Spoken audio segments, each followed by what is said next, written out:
दोस्तों आप भी चाह रहे हैं 2026 में अमेज़न, मीशो, फ्लिपकार्ट इन तीनों में से किसी भी एक या फिर सभी पे सेलर बनना और एक ई कॉमर्स बिजनेस एस्टेब्लिश करना चाहते हैं और आप कंफ्यूज हो रहे हैं कि मैं किस पे सेल करूं, क्या प्रोडक्ट सेल करूं, कौन सा प्लेटफॉर्म मेरे लिए अच्छा रहेगा या नहीं। तो इस वीडियो में आपकी ये सारी दिक्कतें, सारी प्रॉब्लम जो है वो सॉल्व हो जाएगी। सिर्फ ये एक वीडियो में आपको समझ में आ जाएगा कि मुझे किस प्लेटफॉर्म पे सेल करना चाहिए या किस पे नहीं करना चाहिए। बल्कि मैं तो ये कहूँगा कि आपको तीनों प्लेटफॉर्म को एक बार ट्राई ज़रूर करना चाहिए। अपने प्रोडक्ट को लिस्ट करके आपको ये देखना चाहिए कि कैसे हम किसी एक प्लेटफॉर्म पे ग्रो कर पा रहे हैं या नहीं कर पा रहे हैं, हमारे लिए वो प्लेटफॉर्म सूट कर रहा है हमारे प्रोडक्ट के लिए या नहीं कर रहा है। चलिए एक एक करके हम तीनों को कंपेयर करते हैं अलग अलग हेड्स पे कि ये प्लेटफॉर्म हमारे लिए फ़ायदेमंद हो सकता है या नहीं हो सकता है। तो सबसे हम पहले हम ये देखते हैं कि ये प्लेटफॉर्म जो है वो किस तरीके का है। जैसे कि हम बात करते हैं अमेज़ॉन का, तो अमेज़ॉन जो है ये global e commerce market place है।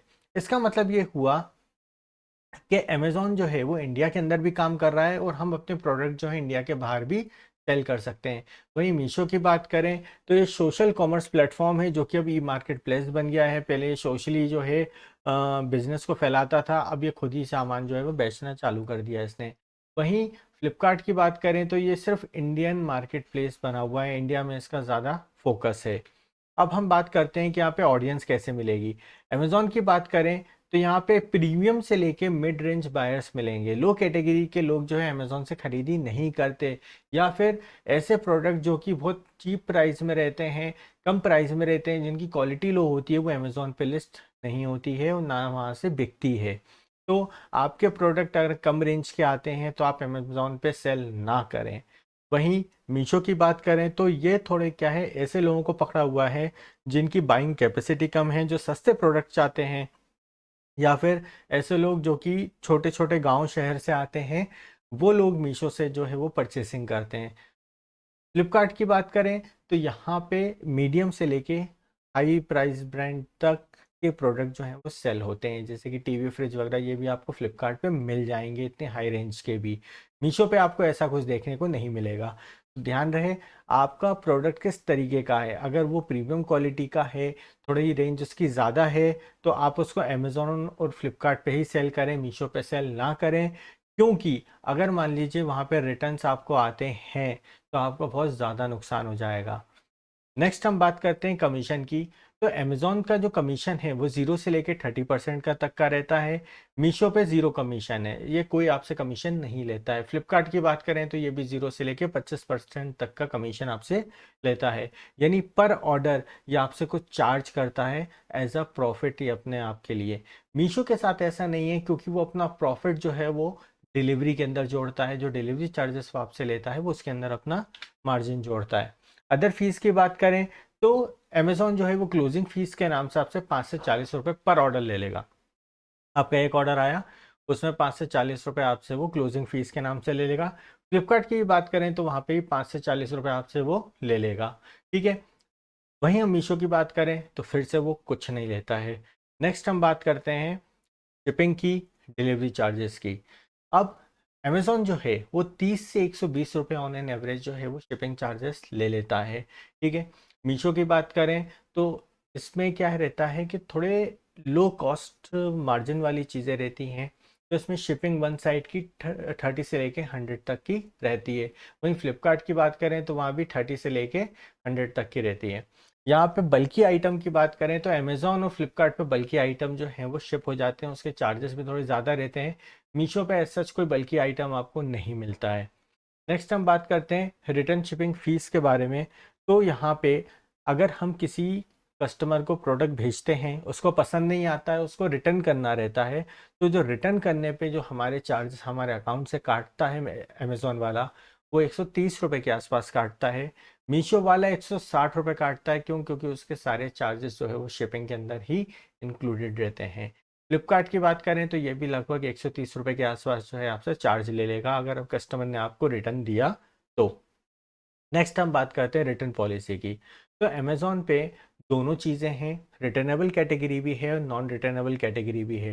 रिटर्नेबल कैटेगरी के अंदर जैसे कि इलेक्ट्रॉनिक्स वगैरह जो आते हैं, वो 7 से 10 दिन के अंदर या तो रिटर्न हो जाते हैं, या फिर रिप्लेसमेंट होते हैं।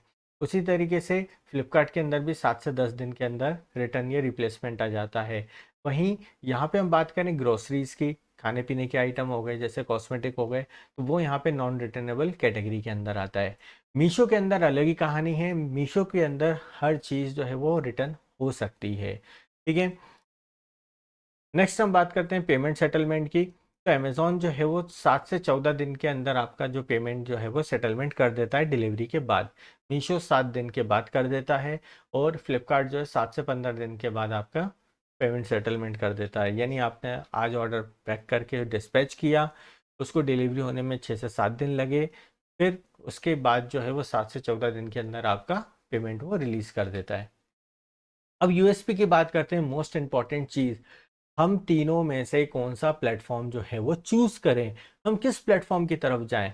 तो उसके लिए हम बात करते हैं सबसे पहले अमेज़ॉन के लिए। तो अमेज़ॉन जो है उसकी ग्लोबल रीच है, यानी इंडिया में बैठे बैठे आप कहीं अमेरिका में, रशिया में, जहाँ चाहो, जहाँ अमेज़ॉन की सर्विसेज हैं वहाँ आप अपना प्रोडक्ट जो है वो सेल कर सकते हो। इसके एफबीए पे अपने प्रोडक्ट रख सकते हो, वहाँ से वो सेल आउट हो जाएंगे। दूसरी बात, यहाँ पे ट्रस्ट होता है, लोगों का एक ट्रस्ट होता है कि हाँ हम अमेज़ॉन से ख़रीद रहे हैं तो हमें क्वालिटी अच्छी मिलेगी, सही प्राइस में मिलेगी, और सही टाइम पे भी मिलेगी। मीशो की बात करें तो यहाँ पे 0% कमीशन है, बहुत इजी सेटअप है, तो हर कोई इस पे ऑन बोर्ड हो जाता है, हर कोई इस पे सेलिंग चालू कर देता है। फ्लिपकार्ट की बात करें तो यहाँ पे ट्रैफिक बहुत हाई है, यहाँ पे बहुत ज़्यादा लोग जो है वो शॉपिंग करते हैं। और इसकी लॉजिस्टिक की बात करें तो लॉजिस्टिक भी बहुत अच्छा लॉजिस्टिक है, इनका खुद का लॉजिस्टिक है, डिलीवरी टाइम पे मिलती है। प्लस यहाँ पे एक और एडवांटेज मिलता है, ये ओपन बॉक्स डिलीवरी देते हैं, मतलब आपके घर में प्रोडक्ट आएगा, आप उसे खोलो, चेक करो, अगर आपको सही लगता है तो आप रखो, नहीं तो आप वापस कर दो। तो ये बहुत बड़ा एडवांटेज है फ्लिपकार्ट के साथ। नेक्स्ट हम बात करते हैं, अब ये अच्छा क्यों है, हम अमेज़ॉन की तरफ क्यों जाएं, किस लिए जाएं। तो बात यह है कि अमेज़ॉन जो है ये स्टेब्लिश ब्रांड के लिए है या फिर प्राइवेट लेबल्स के लिए है। तो स्टेब्लिश ब्रांड तो ऐसे ब्रांड होते हैं जो कि ऑलरेडी बहुत बड़े बड़े ब्रांड हैं। प्राइवेट लेबल्स का मतलब ये होता है कि वो अपना सामान जो है कहीं से आउटसोर्स करवा रहे हैं या बनवा रहे हैं, और उस पर अपने ब्रांड का लेबल चिपका के देन सेल आउट कर रहे हैं। मीशो की बात करें तो इसमें नए नए सेलर्स जो होते हैं, छोटे घरों में जो बिजनेस चालू हो जाते हैं, छोटे छोटे मैन्युफैक्चरर जो हैं वो मीशो पे आके अपनी लिस्टिंग करते हैं, वहाँ से सेल आउट करते हैं। अमेज़ॉन पे इनको ऐसा सेलिंग इतनी नहीं मिलती है क्योंकि ये बड़े ब्रांड नहीं होते, और यहाँ पे जो जेंट्री आती है परचेसिंग करने के लिए वो एक ब्रांड वैल्यू भी देखती है। फ्लिपकार्ट की बात करें तो ये मिड लेवल ब्रांड्स और वॉल्यूम सेलर्स जैसे कि बड़े बड़े स्टॉकिस्ट वगैरह जो होते हैं वो अपने प्रोडक्ट जो है फ्लिपकार्ट पे सेल आउट कर सकते हैं। नेक्स्ट हम बात करते हैं प्रोडक्ट कैटेगरी के। तो अमेज़ॉन सेलर जो हैं, अमेज़ॉन के अंदर जो सेल करते हैं उसमें सारी की सारी कैटेगरीज में सेल आउट होता है। क्यों? क्योंकि हर कैटेगरी में कोई ना कोई ब्रांड बैठा हुआ है और वो अपनी जो है सेलिंग कर रहा है वहाँ पे बैठ के। हम मीशो की बात करें तो यहाँ पे देखिए, कोई टीवी नहीं खरीदता, कोई फ्रिज नहीं खरीदता, कोई महंगे महंगे मोबाइल नहीं खरीदता मीशो से। मीशो से क्या खरीदता है, वो लाइफ स्टाइल की चीज़ें खरीदता है, फैशन की चीज़ें खरीदता है, ग्रोसरीज खरीदता है। मतलब आप अगर life style, fashion, groceries, home beauty और थोड़े बहुत लिमिटेड छोटे मोटे इलेक्ट्रॉनिक गैजेट्स के अंदर डील कर रहे हैं तो आप मीशो में जा सकते हो। ठीक है, ये नहीं कि आप यहाँ पे टीवी बेचने लगे, ठीक है, अपने खुद के ब्रांड की कोई टीवी लॉन्च कर दी, खुद की मैन्युफैक्चरिंग करके कोई हैवी आइटम लॉन्च कर दिया आपने, महंगा आइटम लॉन्च कर दिया और वो आके आप मीशो पे सेल कर रहे हो, तो एक दो भी अगर रिटर्न आते हैं तो आपके 10, 15, 20 के प्रॉफिट जो है वो ले जाएंगे। फ्लिपकार्ट की बात करें तो भैया यहाँ पे इलेक्ट्रॉनिक्स जो है बहुत अच्छा बिकता है, फैशन, होम अप्लाइंसेस, ठीक है, ये बहुत अच्छा बिकता है फ्लिपकार्ट के ऊपर, बहुत अच्छी सेल जो है वो आपको इस पे देखने को मिलेगी। तो दोस्तों ये सारे के सारे पॉइंट्स मैंने आपको बता दिए हैं कि कौन सा प्लेटफॉर्म पे क्या आपको एडवांटेज मिलेगा, किसको कहाँ सेल करना चाहिए, कैसे सेल करना चाहिए।